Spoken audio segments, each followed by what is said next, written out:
Do you think any of Kenny Mason's songs from Ruffs, his newest album, are going to make it to your songs of the year list? Wouldn't necessarily rule it out. I did quite enjoy Kenny's new work, Ruffs. I think he's just a very intriguing artist, and he has been since we talked about him last year, about a year and a half ago. A really genuine, convincing genre blend of hip hop and rock music. Uh, I think he's very credible and does it really well. And I liked Ruffs quite a bit. This album, actually, album, mixtape, whatever it is, I don't fucking know. This actually came out on September 28th, completely missed me until Pitchfork reviewed it last Friday. I was like, how did I miss this? Because I really liked Angelic Hoodrat Superstar last year.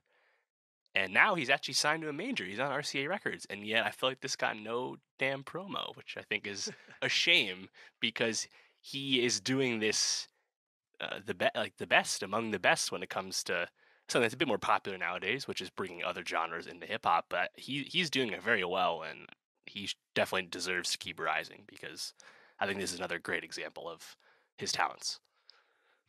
Yeah. Sorry. Angelic Hoodrat really, I think, um, stood out as, an enunciation of Kenny as this voice who feels very familiar, but also kind of stands apart from his peers. When I hear him, it's hard not to think of like Denzel Curry. As someone that Mm. is kind of in like the same lane. Sort of Denzel has a little bit more intensity, I think, to his songs, but like that, like rap rock kind of blend that together. And on Ruffs, I feel like Kenny kind of just continues to refine his sound and his work. It's funny. I feel like a lot of the time I'm really taken by the beginning of albums, and by the end, I feel like things kind of peter out for me. But I actually found the second half of this album to be really, really strong and kind of grab me even more than the first half. I think that's because I think the beginning I felt was a bit more like, I don't want to say like traditional hip hop, but more so just like hip hop rap. But then the second half you get a little bit more of the rock parts into it. And I think he actually does pretty well when he's doing some singing. Not like a voice that'll blow you away, but some of his melody is just really impressive for someone so young. So I really liked this. What were the songs or parts of the album that stood out to you?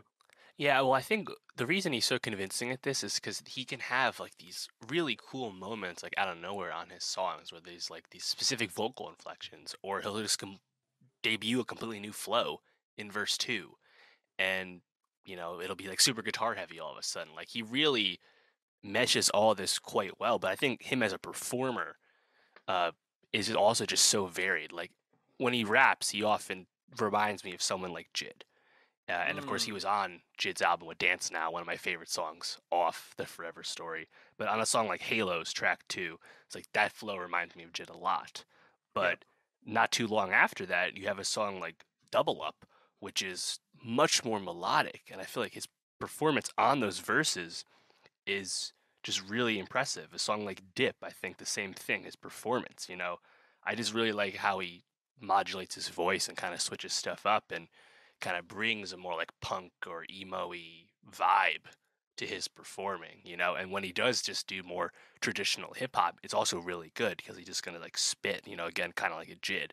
So um, in that beginning run too, you have Minute Forever where the guitar is like super noticeable, but then at the back half, I think there's a lot of cool songs too. Like you said, you were definitely more struck with that one. I think songs like Givenchy and Yeah. Shell stood out to me. Like, yeah, I just really enjoy. I think the kind of unexpectedness you get from like the listening experience with his work.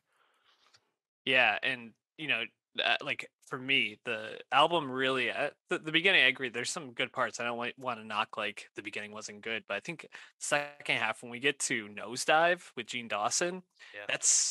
that beginning is so like rock feeling like you're about to like go to like a completely metal show, and then he just starts completely flowing, but he's changing it up as he goes along. He's just bringing so much energy to it, and he just completely then moves into this like sing-songiness, this auto-tune sing-songiness in the second half that really like works for the song and kind of brings this like uh different feel to the ending, and it just like really impressed me. Um and I think like as you go through here, like you have a song like that, and you're like, he's probably just gonna hit the second half and just kind of go all metal. But then the next track, 333 Adam, is like just this like vibey but still like kind of metal sounding song. But he just flows over this so like well and like brings this different energy. I'm like, he's really switching it up. I agree. I think his ability to change his voice, similar to like, but you mentioned Jid. I think he does a really good job. Kendrick, someone else we've talked about this with, really adds this element of like not needing a lot of features on this, and you only get three throughout the whole Hmm. thing, and it just kind of makes the album feel unexpected at times, which I think creates this, um, I don't know, sense of optimism that we're gonna get some really like cool projects out of him in the future and get even more interesting stuff. So did you have like one song that you say like is the song from this? Yeah, that's tough, right? Because there's so many different things to gravitate towards. Hmm. I would say my favorite thing. I just really love him on Dip. I think he sounds really good. But there's so many good choices. I mean, you mentioned Nosedive with Gene Dawson. I like that one quite a bit. And Gene Dawson actually just had an album come out like 2 weeks ago. He's a very similar artist if you're into this sort of thing. Yeah, I think there's many candidates for favorite song, Yeah, which is awesome. definitely.